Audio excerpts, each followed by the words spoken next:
अजमेर जिले के पीसांगन क्षेत्र में दो मासूम भाइयों की संदिग्ध परिस्थितियों में मौत के मामले ने नया मोड़ ले लिया है। मृतकों की मां लाडली खातून ने इसे हादसा नहीं बल्कि हत्या करार देते हुए अपने ही रिश्तेदारों पर गंभीर आरोप लगाए हैं। उन्होंने खेत और मकान के लालच में बच्चों की हत्या की साजिश रचने की बात कही है। यह दर्दनाक घटना गुरुवार शाम करीब 6 बजे पीसांगन के नाथुथाला गांव में सामने आई थी।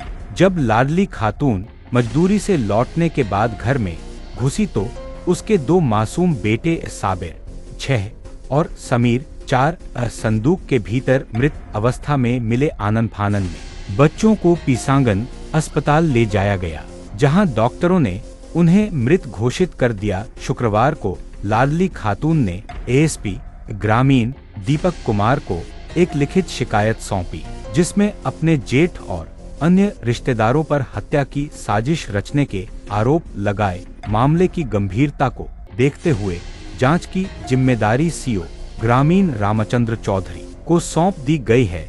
लाडली खातून का कहना है कि गुरुवार सुबह जब वह मजदूरी के लिए निकली तो उसने घर के गेट को रस्सियों से 4 गांठ बांधकर बंद किया था, लेकिन शाम लौटने पर केवल एक गांठ ही बंद मिली।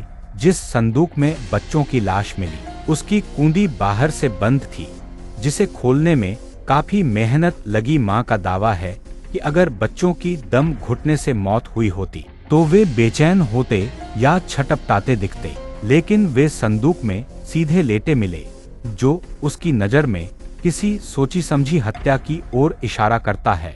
उन्होंने आरोप लगाया कि पहले बच्चों की हत्या की गई और फिर उन्हें संदूक में रखकर बाहर से बंद कर दिया गया।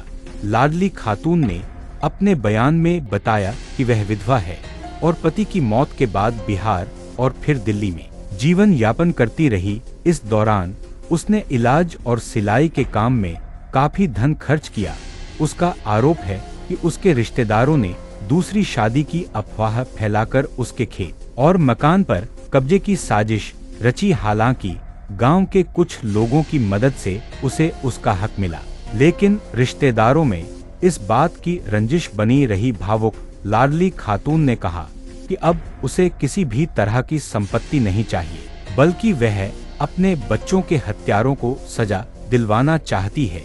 सीओ ग्रामीण रामचंद्र चौधरी ने मामले पर प्रतिक्रिया देते हुए कहा, हमें शिकायत प्राप्त हुई है, हम सभी तथ्यों की जांच कर रहे हैं, नियमानुसार कार्रवाई की जाएगी।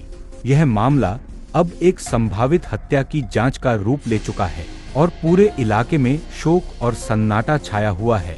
अगर सूचना हुआ था मेरे 4-5 महीना 1 साल पहले मेरे जेठ थे ना, मैं गांव चले गए थे। मेरे पति के मरने के बाद मेरे गांव चला गया था। मेरे दिमाग पागल हो गए थे। मेरे मम्मी 3,60,000 लगा के मेरे इलाज करके मेरे बहन आन के मेरे घर छोड़ दिए।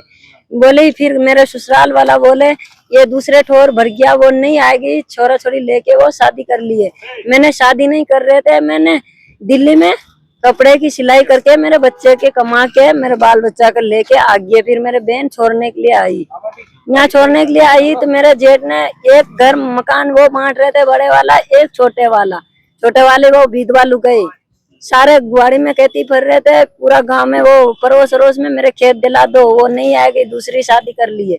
मैंने शादी उदी कुछ नहीं करे थे, मेरे बच्चे के लिए कमा के खा रहे थे। इसलिए मैंने मेरे बाल बच्चा को लेकर ऐसे कर रहे थे, जो मैं गांव वाला को जमा करके इकट्ठा करके मैंने बोले मेरे खेत दिला दो। वो बोले 3 लाख यहाँ पर रख, फिर तू खेत करना, मेरे बाप की बपोती है, मेरे मन है, मेरे बाप की बपोती, तेरे बाप के नहीं है। मैंने बोले मेरे ससुर जी के खेत है ना, तो वो मेरे खेत है। मेरे ससुर जी मेरे पति को बांट के दिए ना, तो मैं मेरे पति की साथ में आई तो वो मेरे चीज है, आपकी कोई हकदार नहीं है उसमें। कल क्या हुआ? तो इसलिए वो दुश्मनी राख लिए। क्या किया? फिर मेरे बच्चे को क्या किया उन्होंने? मेरे बच्चे को क्या पता मारे, कैसे मार के डाल दिए इसकी मेरे पता नहीं है। क्या पता पड़ा आपको? मेरे कलेजा घबराने लग गई है। क्या देखा आपने वहाँ पर? मैं कुछ नहीं देखे। मैंने जो गेट पर लगाए थे ना 3 बन्नन 4 बन्नन लगा के गए थे, मेरे जाली लगी हुई थी गुआड़ा के में, आंगन में है ना, जाली लगी हुई थी, मैंने जाली ने छोड़ के गए। जब छोड़ के गए वहां पर गेट बांध दी, मैं टाटी थी, बांध के चला गया मैंने वो टाटी को। तो वो 4 आटी लगी हुई थी ना, वहां पर 1 आटी थी, जैसी बांध दी थी ना वैसे कर दिया उसने। फिर मैंने चारों तरफ पूरा गांव में खोज के आगे ढूंढ के मेरे नहीं मिली। मैंने बोले मेरे बेटा नहीं है। स्कूल में चारों तरफ खोज के आ गया, आंगनबाड़ी में चारों तरफ देख के आ गया।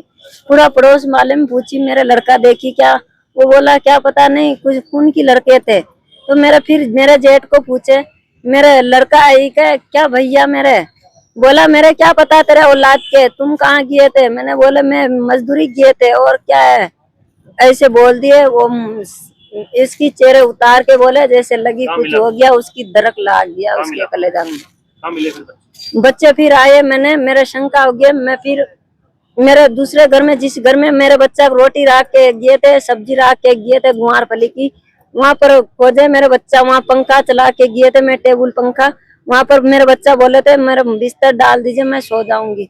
मैं बिस्तर भी डाली, मेरे बच्चा वहां पर नहीं मिली। फिर मैं बक्से, बड़ा वाला बक्सा जिसमें रहती हूँ, उसमें बड़ा बक्सा के पीछे पीछे नाली मेरे, फिर भी लड़का नहीं मिले। फिर मैंने आई पहला घर में, जो घर बगैर प्लस्तर की है, उसमें आई, उसकी बक्सा के पीछे नाली, फिर भी नहीं मिले। और मेरे गेट टूटी हुई थी, पुराना मकान की गेट थी। फिर मैं सोचे क्या पता इसकी पीछे छप के बैठी होगी, मेरे बच्चे लुका चोरी खेलती होगी बच्चे, यही ऐसे है। फिर वहां पर भी नाली में भी नहीं मिली मेरा बच्चा, वहीं पर भी नहीं मिला, वहां पर भी नहीं मिला। फिर उसके बाद मेरे मन में आया क्या पता नहीं, वो मेरे आदमी, वो इंसान मेरे को ताना दिया था कि तुमने 6 महीना के रास्ते जाओगे ना, तेरे 2 महीना का रास्ता दिखाऊंगी, वो मेरे जेठ। फिर मैंने वही दिमाग में आ गया मेरे को। मैंने बोले बेटा तू बक्सा खोल, एक तरफ तूने खोल, एक तरफ मैंने खोलती हूँ। वो बक्सा को पटकती है ना ऊपरला ढक्कन, फिर भी वो इसकी कुंडी नहीं लगती है, कितनों भी पटको वो नहीं कुंडी जुड़ने आती है। फिर मैंने वो बक्सा को खोले तो जोर मार के खोले में रीछ खा के, तो बच्चा बड़ा वाला लड़का की सिरान थे ना तो पश्चिम साइड थी, छोटा वाला सिराना थे ना पूरब साइड थे, और दोनों ऐसे करके सुला दिए थे। प्रथम दृष्टया देखने में आ रहा है कि ये एक सोची समझी साजिश के तहत हत्या है, क्योंकि 2 बच्चे अगर खेलते हुए, कल जैसे मीडिया में आया है कि भाई बच्चे खेलते हुए बक्से में बैठ गए और वो मर गए, दम घुटने से उनकी मृत्यु हुई, ऐसा कुछ भी नहीं है। क्योंकि बच्चे जब बच्चों की मां ने जब उस बक्से को खोला ना, तो बच्चे लेटी हुई अवस्था में, जैसे किसी ने उनको सुलाया हो, ऐसी अवस्था में वो लेटे हुए मिले थे और बाहर से कुंडी लगाई हुई थी। तो ये प्रथम दृष्टया देखने में भी आता है कि ये एक हत्या है और हत्या किसने प्रकार से इनकी हत्या की है। अब हम इसमें कार्रवाई चाह रहे हैं कि भाई जिनके ऊपर इनको शक है उनको खिलाफ मुकदमा दर्ज हो और पुलिस पूरी तरह से जांच पड़ताल करे और एक इनको उचित तरीके से न्याय दिलाए। सर पुलिस ने ये थाने में इनको जाने नहीं दिया, क्योंकि ये घटना हुई तब से लेकर और बच्चों को रातों 11 बजे तक, रात को देर रात दफनाया, तब तक पुलिस वहाँ नहीं मौजूद थी। और पोस्टमार्टम हुआ है तो पोस्टमार्टम कराने भी ये नहीं गई थी, क्योंकि ये तो बेहोशी की हालत में घर पे थी। जैसे तैसे गाँव वालों ने इसको वही रोक लिया और जिनके ऊपर इसको शक है वही लोग पोस्टमार्टम कराने के लिए ले गए थे। और पोस्टमार्टम कैसे क्या करवाया, पुलिस क्यों नहीं आई, और ये संपत्ति के चक्कर में इनको बच्चों को मारा है। कि ये बिहार की औरत है, इनके दोनों बच्चों को मार देंगे तो ये यहाँ से चली जाएगी, इसका पता भी नहीं है, तो फिर बाद में जो जमीन बचेगी वो हमारे रह जाएगी। इस हिसाब से तो देखने में आ रहा है कि भी एक के तहत ये हत्या है। वाली टापर खेलता कुल मिला के भी मम्मी आई थी हमारो कीधो जो के बार पाड़े जार अटले पाछो राय दिले जा पाछे आई पाछे हार भाई हमारो कीधो जो क्यों बक्सा में फेटे जो बार काट बार रोबा लागी जो वापस अब मैं ठाणो में नहीं पे जो मैं पाछ भाई जोड़ा गई।